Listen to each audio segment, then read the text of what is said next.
Hello and welcome to IMAGE The Motherload, the podcast for mums who work inside and outside the home. I am your host, Dominique McMullen. I'm Image Media's editorial director and I'm mum of 2 boys. Each week, I'm going to be joined by a guest to talk about the realities of modern motherhood. And hopefully we will leave you feeling a little more seen and a little less alone. You can think of us as your new village because we're here to lighten the load. Today, I'm joined by Jodie Wood. Jodie is a content creator and a mum of 3 who has shared her life online. We've watched as her family has grown, her career has evolved, and the road to baby Sadie, which was not a straightforward one. Today, we're going to be talking about that road, the highs, the heartbreaks, and also what it's like to live life as a mum in the public eye. Trigger warning, we are going to be talking about fertility issues in this episode, so if that's not for you today, then feel free to skip this one. I also want to take a moment to thank the brands that make the Motherload possible. IMAGE The Motherload is powered by Peugeot and sponsored by Revive Active, It's for Women, Evoca, and Liffey Valley.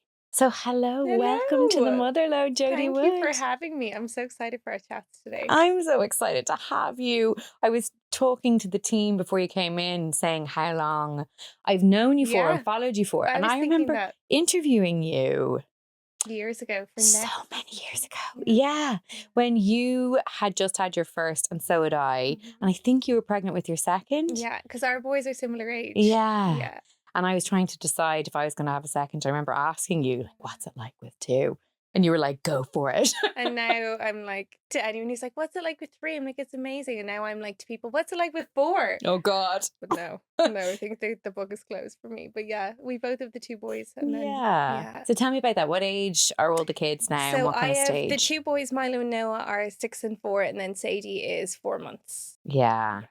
So you're the same as me then. I've got one 6 and one just about to turn 4. Yeah. They're great fun. I feel like this is such a funny age for the boys. Like they're just such personalities and you see them like coming to life. I love it. Yeah. They're absolutely comedy gold. They really are. They are prime time entertainment. I would give them that. And do they get along well, the boys? Like they absolutely bash the head off each other, but they are the best friends at the same time. Like I just think being a mom of young boys is not for the weak. Oh my God, tell me about it. I mean, I look at my friends that have just I think unless you have 2 boys or more, you don't get it. Like if you've 1 boy and girls or an only child, I don't think you understand the chaos of what young boys together are like. It is just mental. Yeah, it's the violence. It's the violence. They wake up and choose violence every day. They just do. Yeah. But they're funny. I love it at the same time. It is. It's lovely chaos. Yeah. A lot of bruises. Exactly. So tell me, you just said there you've now had a third, your little girl Sadie. Yeah, we have another one now and she's such an angel. She's so different to the boys already, I can tell. Really? She's just, now I'm sure it's 3rd child in general, but she goes with the flow. She's happy baby all the time. Like she just is a dote. We're so happy with her. How many months did you say she is now? She's nearly 5 months now. Wow, okay. Yeah. And how are you? That's hot. 5 months is peak hard. Yeah, peak tired. I honestly, like, she's just been really easy baby. And I feel bad saying that, but I can say that because the other 2 were not. Yeah. She is just gold. She really is. We've been blessed. So like the sleep is not too bad at the minute. We're doing okay. Really? Yeah, we're doing okay. Well, you look like you're doing okay. You're sitting here in front of me glowing. No, that's only because I've put on all the makeup today. But no, we're doing okay. We're doing great. And what about the transition then from 2 to 3? I actually think that was the easiest transition. Really? Yeah, I think 0 to 1, I mean, is obviously a massive shock for anyone. Like it's all new. 1 to 2, it's 100% more of the children you had. So I think that is a big adjustment. Yeah. And then 2 to 3, I mean, you've seen it all, you've done it all. Nothing really phases you. Yeah. Like, to be honest, this is the easiest out of them so far. It's also a bigger age gap. Like when I had the boys close together, my first guy literally turned 2 and Noah was born 2 weeks later. So having a toddler and a baby is so different to having them, be that little bit older. Like Noah our second guy was 4 when she was born in Montessori, and it is easier. Yeah, and are the boys helping? Like they will help if you ask, but they dote on her and then they're not interested in equal amounts. So it's kind of good. Like they're unfazed, which is great. Okay. Yeah. And do you feel very different now as a mom? Not really. Honestly, really? I feel like she's just slotted in. I don't feel like there's been any massive change to our family dynamic. It's definitely more of a juggle, but I mean, when I had the boys, I feel like I'm a different mom with her maybe to what I was with the boys. Like they had such strict schedules. They fed at certain times, slept at certain times. I chained myself to the house, sorry, for their naps. Yeah. She has no schedule. She eats when she wants, sleeps when she wants, goes with the flow. And I think that probably has made everything easier this time around. Yeah. I wish I'd been like that previously, maybe. I would have enjoyed it more, I think. Yeah. I wish I'd been like that too. I was Yeah. definitely a I strict think in follower. hindsight, you just, you've all I think on social media, it's like you're fed all of these suggested baby sleep pages and, you want to do it all right the first 2 times, but I think you just got to do what works for you. Yeah. And your journey to Sadie, I presume, has also influenced the way you are with her, I because think so. I think we yeah. appreciate her more. Like she's our, I guess, like I appreciate her more and I don't want to rush it away in a lot of ways. Like I want to really enjoy her because she was harder to have and we had the longer wait for her. So yeah, I'm definitely trying to savor all of it so much more. Yeah. Savor those little Yeah, baby cuddles. exactly. I'm Yeah. like, she's already getting so big. I'm like, stop trying to sit up, just lie back down. You're not ready yet. Just a little nudge. Yeah, I'm like, nope, not today. She tried to roll over yesterday and I was like, no, we're not there yet. No, stop that. Yeah, Oh, literally. so sweet. She's so good. So tell me about the journey to Yeah, Sadie. so Tell me, what was that like for it you? was definitely unexpected. I mean, with the boys, we were so lucky. I literally looked at Will, my husband, and got pregnant with the two of them. First month we tried, no issues. So when we went to have a third, like I always really wanted 3 or 4 kids. Did you? Now I think probably 3 is done and enough for us. But when we went to try for our third kid, so it was similar kind of age gap. Like you start trying about a year and a half after the next baby to have like maybe a 2 or 2.5 year age gap. And it just didn't happen for us. And it kind of went on month and month and month. And I just had a gut feeling that something was not right. I just wasn't getting Really? pregnant. So after about 9 or 10 months, I went back to my consultant and said to him, look, like it's just not happening. And he was like, I think just give it a bit more time, just try relax. Oh Everyone God, says he relax. didn't actually say to relax. He did, but he said it, my consultant is one of my dad's friends. I know him very Okay. well. Sorry, we love you, consultant. We love him. I love him so much. He basically was like, look, just give it more time and see. And if nothing happens in another while, come back. And was the age gap important to you? It was so important to me. I was fixated. And now in hindsight, I'm like, why did you care? But I was absolutely fixated with having this baby before Noah turned 3. That was what I wanted in my mind. I don't know why. That? I just always pictured them like 2 years apart, 2 years. And it just wasn't happening. So every month that went by, I was like, okay, now he's going to be like 2 and 4 months. He'll be 2 and 5 months. Okay, now he's going to be nearly 3. And then suddenly it was like, okay, maybe if I have the baby before he's 3.5, it will be okay. And it was just spiraling. And I don't know why I had that pressure on myself. And I think a lot of women have that you just want to, follow the time schedule that you have in your own mind. But anyway, it wasn't happening. So eventually I went back to him again and we just started all the kind of basic fertility tests and everything was coming back. No problem. Everything was perfect. And how long was that after you'd... I'd probably been trying for maybe 10 months to a year when I started doing the tests. Okay. And everything was coming back normal, like really good AMH, like everything was fine. So there was no reason.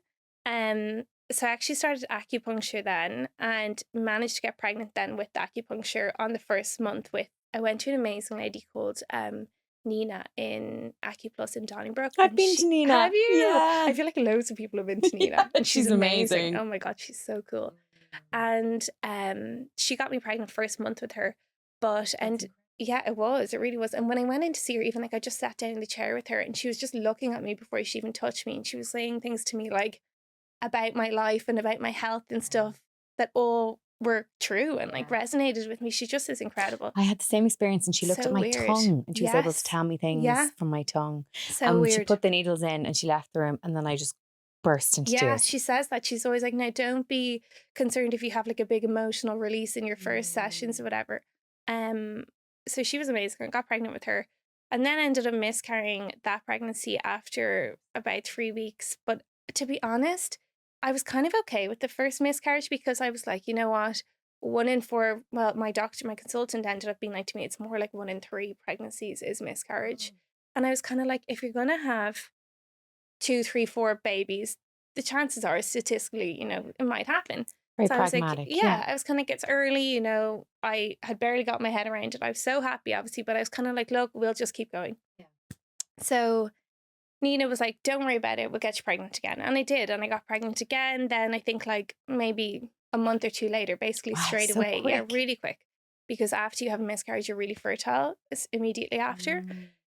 And then the same thing again, I had another miscarriage, and I was kind of like, oh, I really think something's not right. Like, it just didn't seem like, what were the chances of having them back to back? What week were you at the The second time? second one, I was about 8 weeks. The first one, I was a bit earlier, like maybe 7. So miscarried that pregnancy again. Yeah, it was. And I was kind of like, I just want to keep going. I just want to get pregnant again. And my consultant kept being like to me, I really think you need to give your body at least a cycle or 2 in between. But I was so concerned with this age gap that I was like, no, I need to do it again.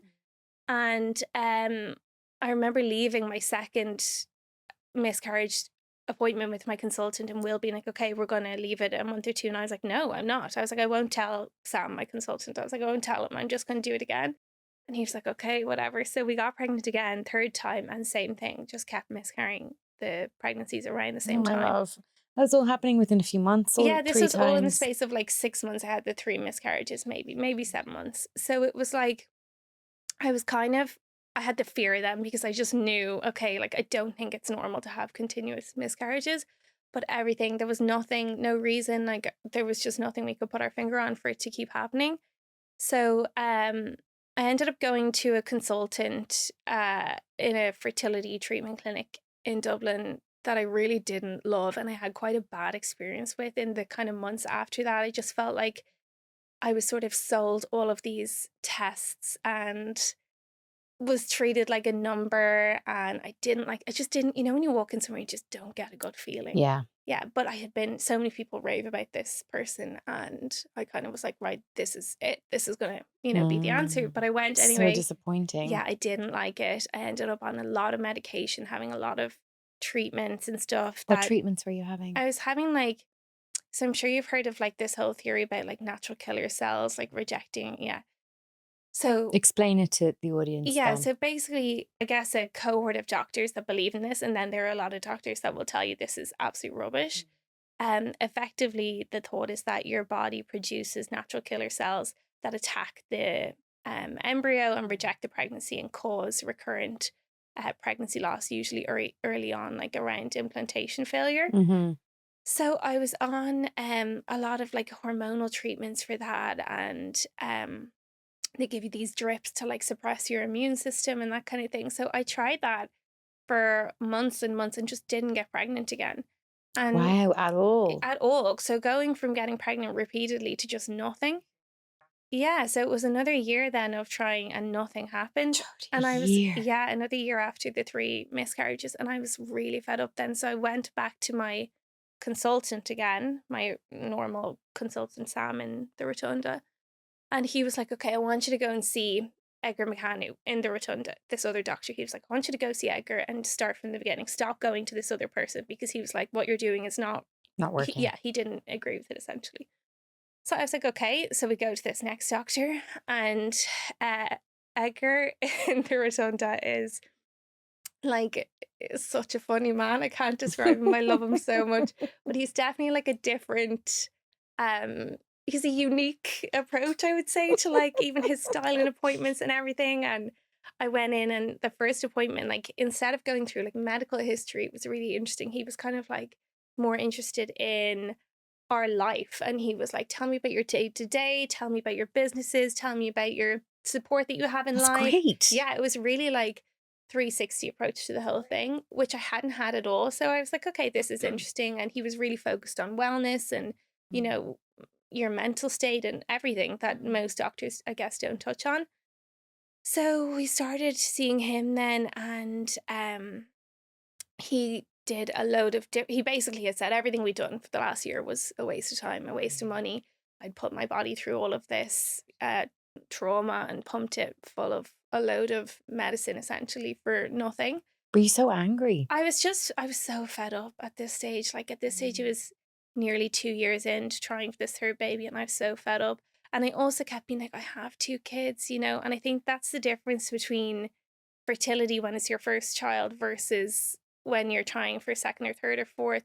And don't get me wrong, you know, I think when the want is there for a baby, I don't think that ever really goes away. It doesn't matter whether it's your first or fifth, but there's a massive difference between not having any children and looking for more. I almost felt like not guilty that I couldn't let it go, but I was kind of like, I was just fed up at that stage. I was really worn down. But you want what you Yeah, I want. did. And I did really want the third baby, even though I had the boys. And it wasn't about having a girl. Like I always pictured having 3 boys. I just couldn't see it happening at that stage. So we went to him anyway. And he was very much like, I was talking to him about how busy our industry is. And we were doing a massive house renovation and we had no childcare and X, Y, and Z. And he was kind of like, but you don't have space in your life for a baby. He was like, you don't think about it. He was like, you don't have anywhere to put this baby in your life right now. And I was like, I was almost like a bit offended or taken aback. And I was like, well, obviously I'll make space if I get pregnant. And he was like, no, the baby doesn't come when you make space. Like you have to make the space. Yeah. Sorry, I feel like I got chills I thinking got about that. I chills know. Yeah. Yeah, he was like a really big turning point for us. He was amazing. Yeah, he was basically like, you know, you have to make the time for yourself, and then if it's right, the baby will follow. And he was really like, there's no point in you doing IVF. Why would you waste money on IVF? Your problem is not getting pregnant, it's holding on to the baby. And he was like, I think then I was 32 at that stage. So I was like, So by young. Irish standards, young, you know. I know on the ticking time scale, maybe not so young, but by Irish standards, I think that is kind of normal to be trying for a baby at that age. And he was like, just stop everything you're doing, come off all your medication. You need to just give yourself time to reset now.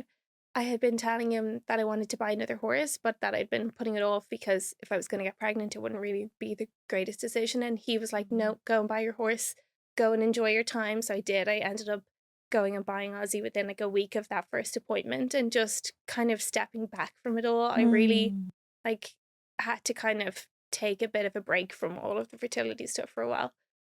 So we ended up seeing him for the guts of kind of 6 or 7 months. And as I said, did all of these other tests that were more kind of like practical, like scopes, biopsies, obviously bloods. We were doing like timed cycle with the Ganassi shots and everything. I'm trying to, I've almost blocked out that whole part of my life that I Understandably. can't really remember in depth that 6 months. But by the end of it, we ended up getting pregnant with him, yeah, in May of last year, and it worked. And I was shocked, honestly, when I finally did get pregnant. I was so shocked. I couldn't believe it. It was like I couldn't register. And then the minute I was pregnant, I was so anxious, like Oh, Jodie. so anxious. And I didn't want to let myself even believe that it was happening because I couldn't go back to having another miscarriage and reliving that all. So the first few months were horrible, and then luckily it all worked out, and she's here now, and she's great. So did you get pregnant again at all for that No, not time until the in time I between? got pregnant with Sadie. Then, Wow. yeah, He sounds like a he is really amazing. special Yeah. person. Like he used to be. Will is really into like wellness and meditation and mindfulness, and I wouldn't naturally necessarily be like that. But he used to be like, okay, you need to go home and put a post-it on your vanity mirror telling the universe you're ready for the baby. I was like, okay. So I'd go home and write like on this little post-it, universe, are you listening? I'm ready. Send me my baby. And I'd stick it on my mirror and Will be like, oh, you did your post-it, did you? And I was like, yep, it's there, whatever. But it worked eventually. So that stuff cannot be underestimated. it can't be underestimated. No. And I do think what's for you in life won't pass you. Like I had gotten to a stage where I was like, you know what? We're so lucky. If it's just the 2 boys, then that's what it's meant to be. And I was okay with it. And maybe that helped, you know, with getting pregnant as well, that I had basically totally given up on the whole thing. Had you told anyone else other than the professionals? Yeah, like all of my close friends knew what was going on. And I had spoken about it briefly on social media, like about having the miscarriages. I hadn't spoken about any kind of treatments or anything we were doing. But I definitely was very open with people in our life about it. But it had gotten to a stage where I just did not want to talk about it. Like if anyone brought it up to me, I just couldn't go there. I didn't want to have the conversation. I was so like shut down emotionally. I wasn't even upset about it. I was completely just shut off. I didn't want to have the chats about it. I knew they were there if I wanted to, but I couldn't go there. Of course. Yeah. And how did Will cope with it at all? Was he just I a mean, support for you? Was he yeah, okay Will is himself? very stoic, and I feel bad for the guy sometimes because it definitely is like the focus is always on the girl or the woman. I feel, you're carrying the baby, you're trying to get pregnant, you're being poked and prodded. He did all the tests as well, but at the end of the day, it's down to you more so. And he was always really supportive and there for me, but I feel like if I had turned around to him and said I don't want to do this anymore, like two's enough, he would have been like, yeah, great, no problem. Like, yeah, he's fab, he's great. As a mum, the reality is you spend a lot of time in the car, whether that's with work or with the kids or with a combination of both. And you need a car that's going to make your life easier. Recently, the Image mums and I test drove the Peugeot 3008 and 5008, and we were genuinely so impressed. They are spacious, enough room to carry sports gear, buggies, or anything in between. And they're full of really innovative tech too. The 3008 SUV is a perfect mix of style and practicality, and the 5008 has 7 seats if you need it. So whether you've got babies, toddlers or teens, Peugeot has thought of everything. When life is non-stop, you need a car that can keep up, and Peugeot just gets it. So you started talking about it there, but let's go into more detail about when you got pregnant. So Yeah. you found that really difficult at the beginning. So we did a treatment called follicle stimulating hormone, which basically triggers your egg to mature earlier on in the cycle, and then you have a better chance if it gets fertilized of it sticking. So when you're doing this, you have to do your pregnancy test on day 28 because if you're not pregnant, you stop taking the medication straight away. Okay. So I was testing every single month on day 28 over the 2 years anyway, kind of to know when to stop taking different meds and Oh X, Y, my and Z. gosh, that So must have been yeah, torture in it's so itself. destroying. You just get so used to seeing the negative that like you just, it becomes so mundane. And I think that's the thing when you have repeat miscarriages, you get like robbed of that joy of seeing a positive test because you just straight away are anticipating the worst, I think. But that day when I did the test, when I eventually was pregnant, I did the test, I put it down on the counter in the bathroom and I walked away, and then I kind of had forgotten about it, came back to it a few minutes later, saw that it was pregnant, and it was like my brain couldn't process what I was seeing. I was like, it's pregnant. I was so like shocked. And I walked down to the kitchen and Will was like, you're pregnant. And I was like, yeah. And he was like, I knew it. I knew it was going to be this month. And I was like, oh my God. And I had about 2 minutes of being like, this is amazing. And then I had this sense of just doom of like, oh no, what if it happens again? I really don't want this to happen again. Like I wasn't mentally prepared to go back. I'd almost gotten to a really good headspace where I didn't want to go back to that repeat miscarriages and dealing with all of that.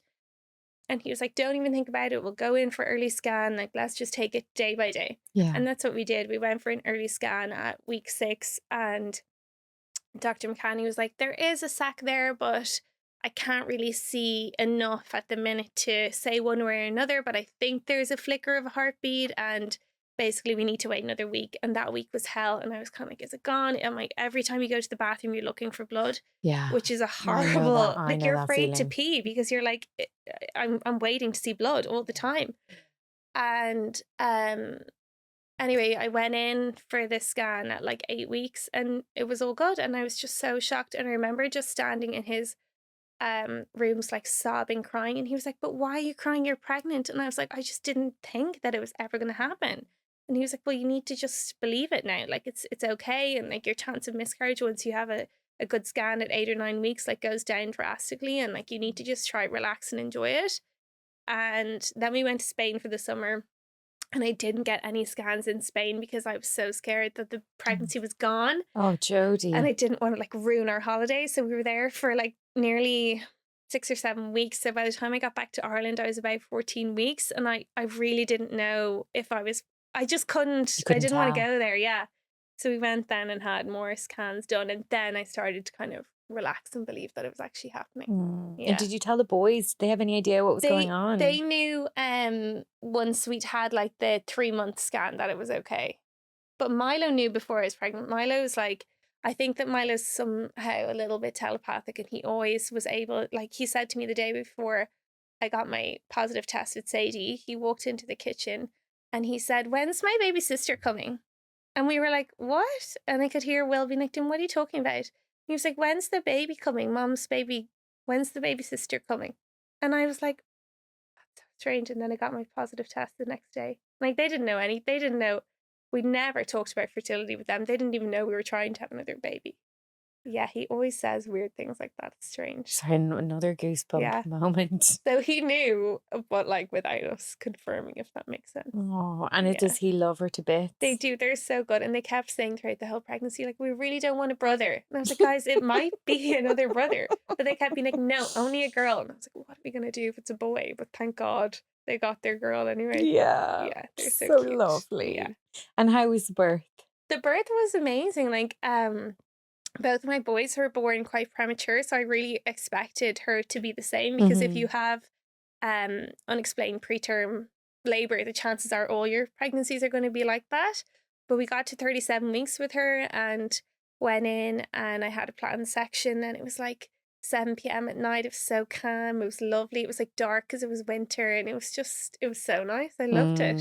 Yeah. I'm so sad that I'll never get to do that again. Probably not. But I love the rotunda.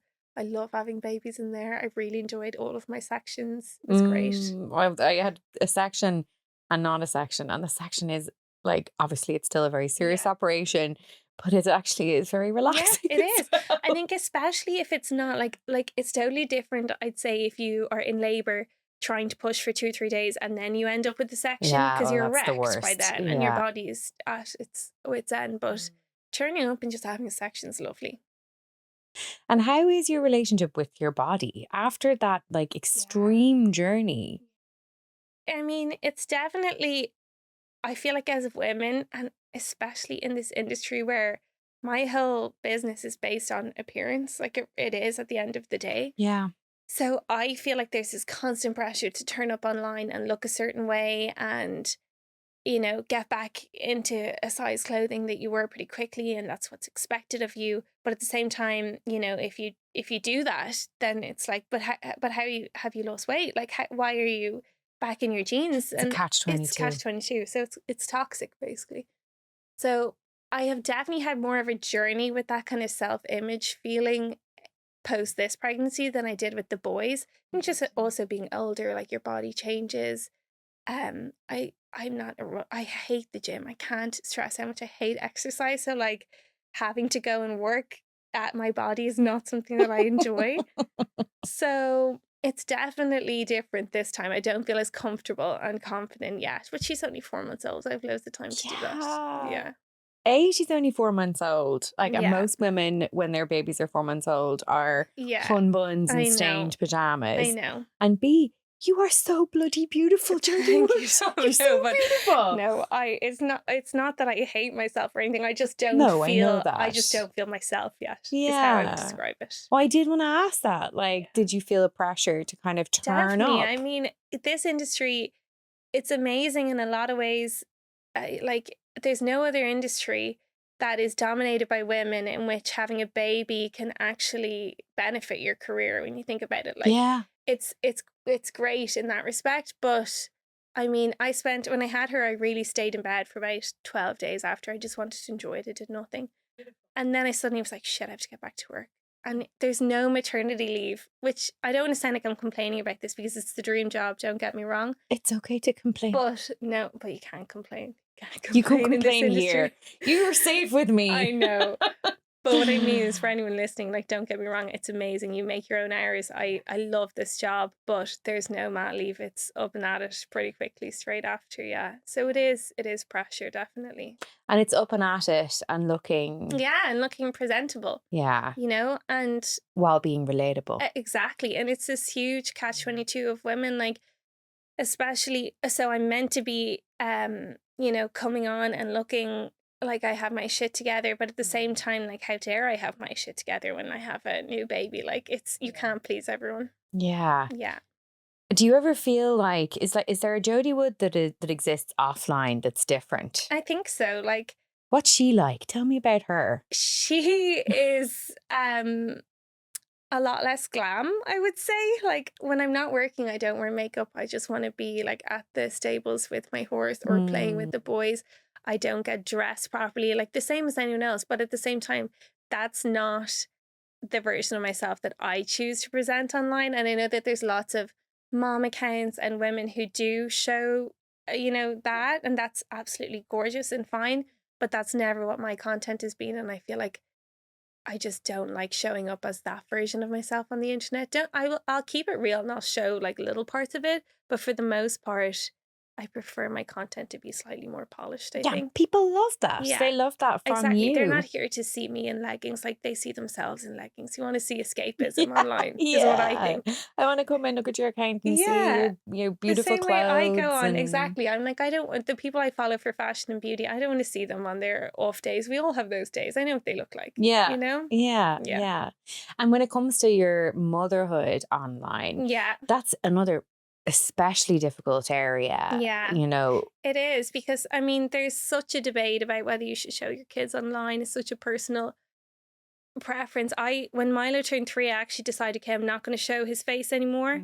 And then I ended up backtracking on that. That lasted about 6 months, and then he was back. Because when your content is you, and your kids are such a big part of your life, don't get me wrong, I don't use my children in my content a lot, but they're there with me all the time, so it's really hard to separate. But I wouldn't say that my content is motherhood focused. I would say it's more lifestyle, and then they're there, in the background, but I wouldn't say it's focused on them.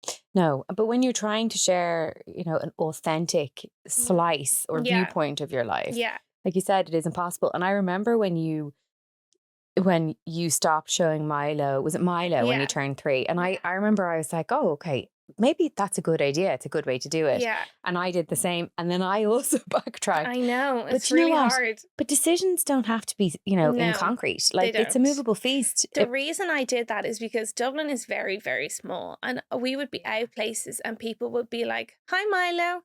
Oh no, that's so weird. And I'd be like, "Oh, they recognize him." Or I'd be like, "Oh, I don't know that I want him to go to school," and for him to be like, "Oh, there's that that blogger's kid." Do you know what I mean? Yeah, I do. But then I also was like, "Well, they know his name by now. Like, we're in for a penny and for a pound. Whether it's his happening. face is occasionally shown or not is really not going to make the biggest difference in the long game." But yeah, it's hard. It's hard to know what's the best thing to do. Yeah, it's really hard. And do you ever feel like you have to curate even things you're saying about ways you're living for fear of being judged or being criticized? I just avoid saying anything controversial to do with children online. I just don't go there, because I mean, there are some girls who have had the most horrendous backlash with things to do with their kids on the internet, with tattle, everything. And I just don't go there. So like, they might be in it in holiday pictures, but like, what can you say about kids in holiday photos? Not a lot. No. That's the extent of it. Yeah. I do try and show like funny things of the boys, like the chaos, because I think everybody can relate to like the chaos of young kids. Yeah. But yeah, they're kind of just dipped in and out rather than the focus. Yeah. I struggle, there are things that I'll record for me personally that they'll say or do, and I'm like, oh my God, this I is know. gold. You want to share everything, and it's also really cute. do. Exactly. Yeah. But then you also want to protect them, and then you also don't want them to be judged. Like, I would hate for people to be judging or critiquing my kids on the internet. Yeah. Well, there's something very wrong with people who are judging really or critiquing wrong. kids. Yeah. Yeah. It's not normal. Talk to me about your absolutely gorgeous husband, Will. Oh. I feel like he has his own little fan club. I know, with the women of Ireland, he really does. He goes on nights out and he has people go up to him more so than I ever would meet people. It's so funny. He's an angel. I just got so lucky with him. He is such a good dad. How did you meet? I met him, so he used to play for Wasps, and they were over playing against Leinster. This is like 15 years ago now, and I just met him in a nightclub in town, very briefly. And then in a nightclub in town? Yeah. Did your eyes meet across the room? They literally did, and we did that, like, you turn around, the dramatic movie scene. Yeah. And you're like, hey, we are both gorgeous. I was like, he's gorgeous.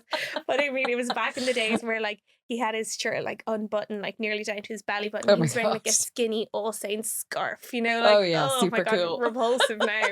But I just thought he was the dream, Yeah. And we chatted on Facebook for a while. We only spoke for about 5 minutes that night, chatted on Facebook, and then he ended up flying over to Dublin for a date, like, wow, a few weeks later, and then we were just inseparable, It all worked out. He seems like a really good dad. He's a great dad. He really is. Like, anything I can do, he can do, if not better. He is such a hands-on dad. I would say we split parenting 50-50 down the line. Yeah, he's really involved. He's great. Tell me about that at home. Who does what jobs? So Will works for himself as well, which means he works from home and we both can make our own hours, which makes a big difference, I think. Yeah. And like when I had Milo, my first kid, Will used to work 9 till 6 and then go in the evening and coach rugby 2 or 3 nights a week as well till like 9 o'clock. So I was on my own with Milo some days from like 6 a.m. till 9. Hideous. And there's no way I could do that now. No. And I don't know how I ever did it back then either.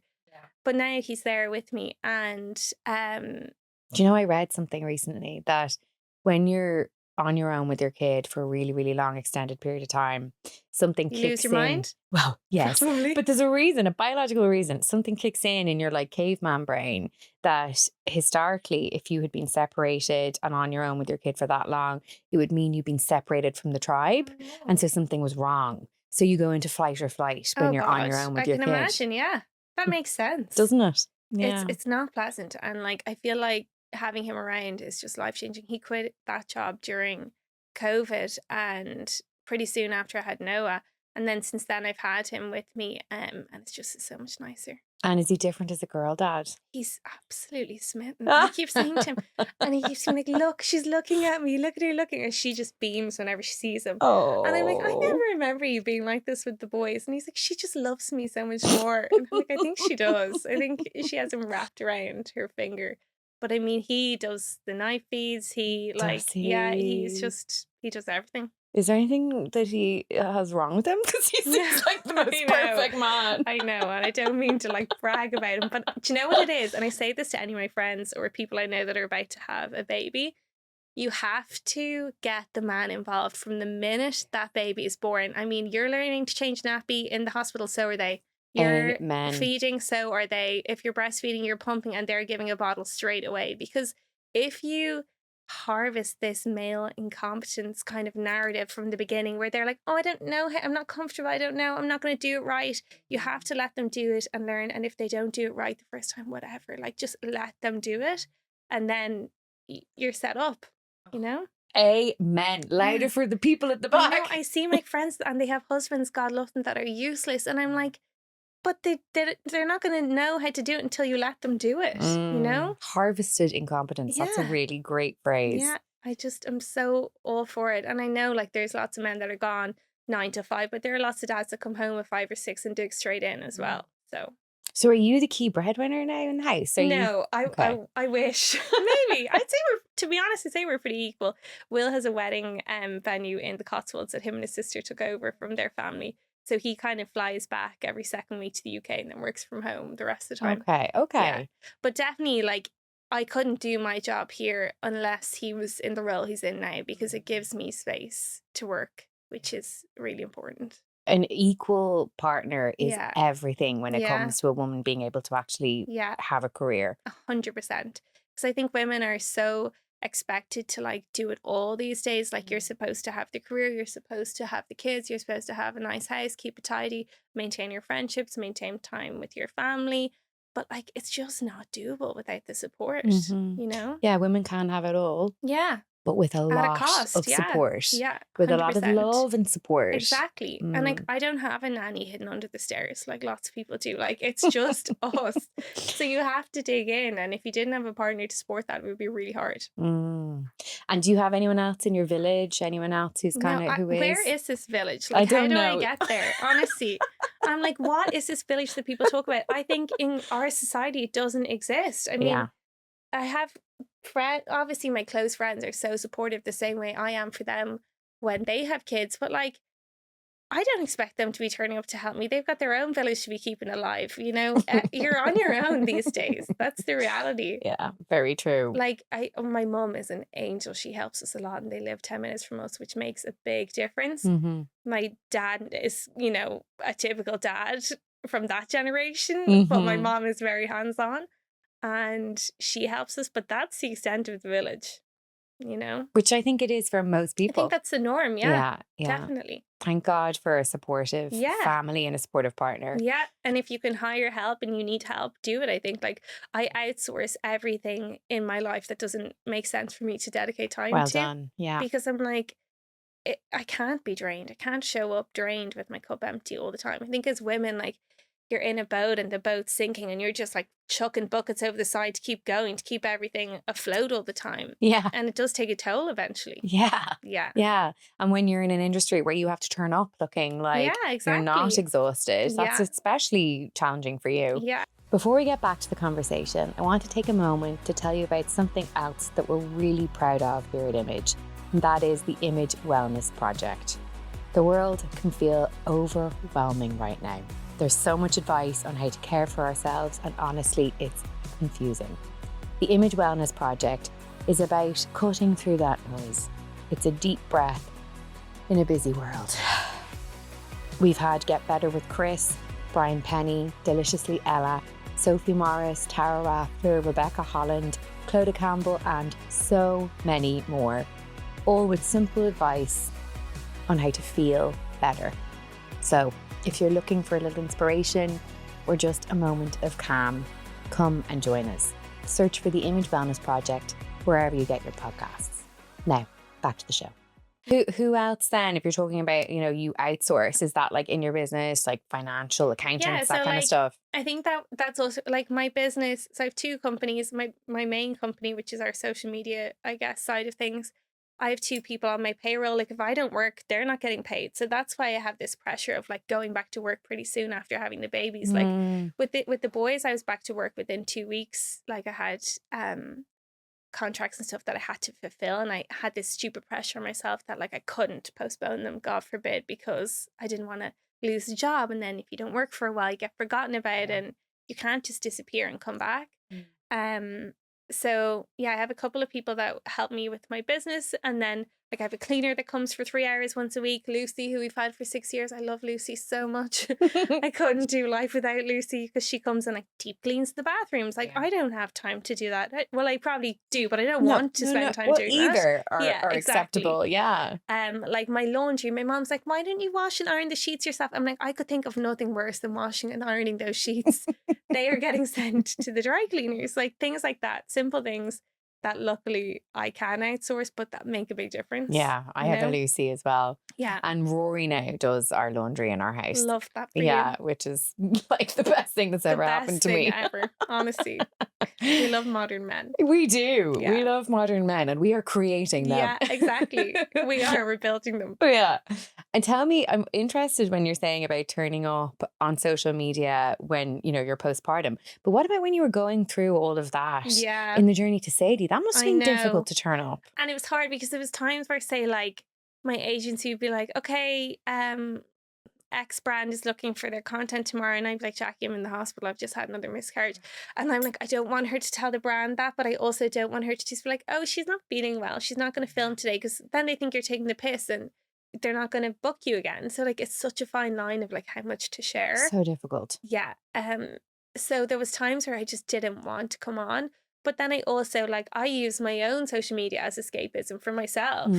So you can show up and just have fun, put some makeup on, chat to people online and get away from it as well. But yeah, I mean, whenever I do share anything about fertility or pregnancy loss or anything online, the amount of women that it resonates with, it's so sad. It really is.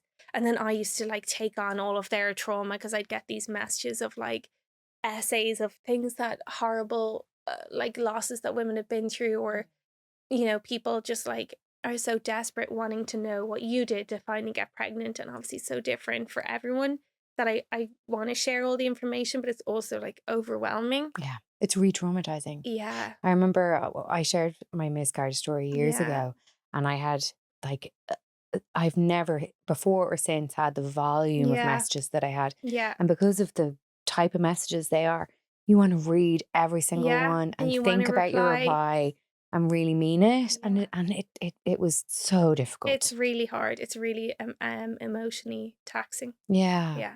Really, really hard. Yeah, sorry, that even just talking about that, it's amazing. You can feel it. You can, yeah. What would you say to those women now? I mean, what do you say to women who might be experiencing? So after when I did get pregnant, I just had so many messages being like, "How did you get pregnant? Please tell me what you did without doing IVF."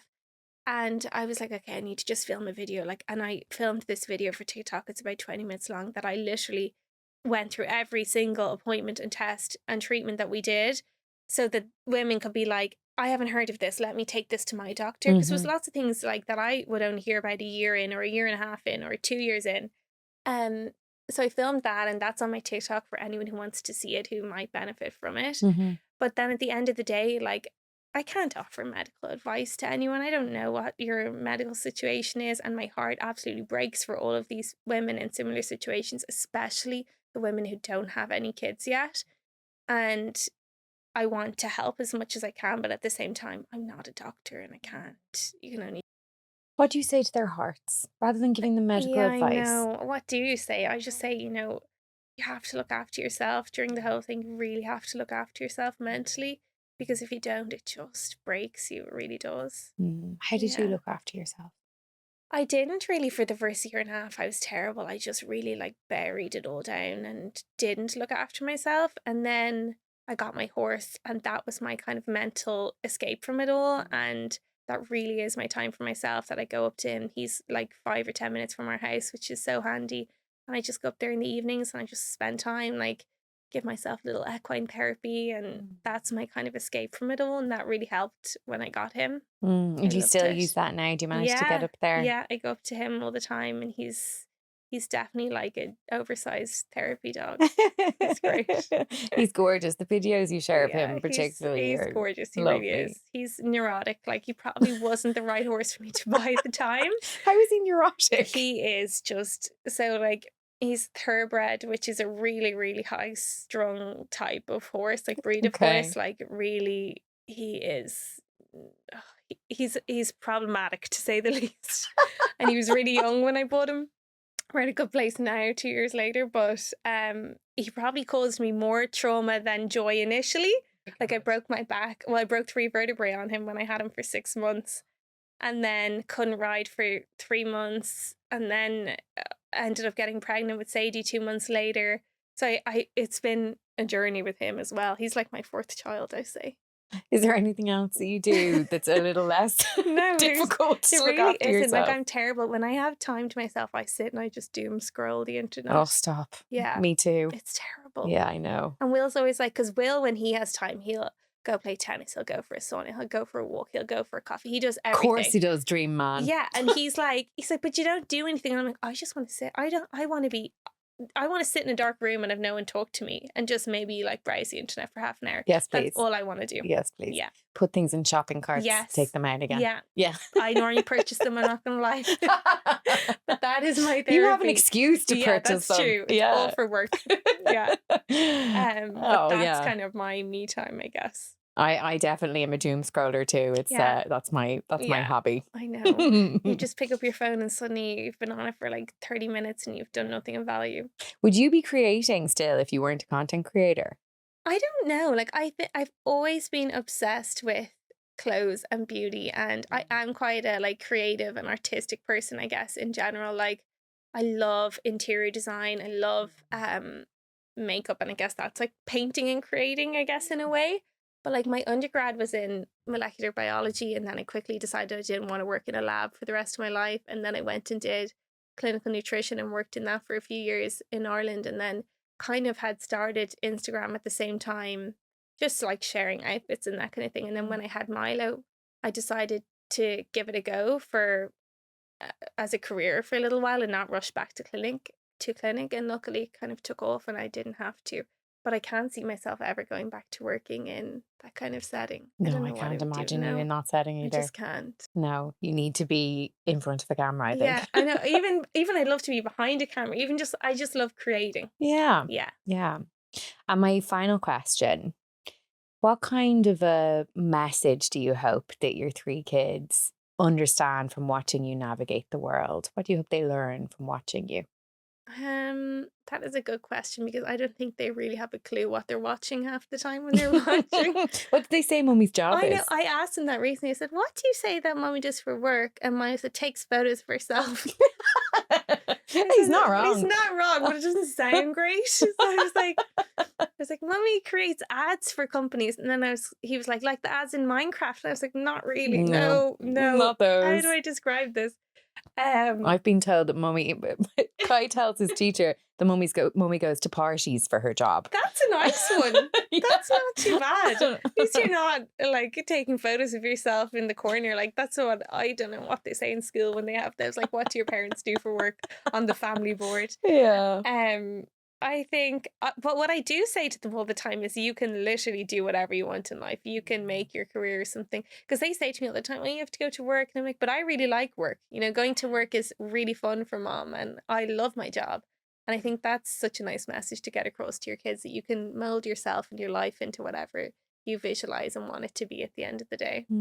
That's a beautiful message to end on.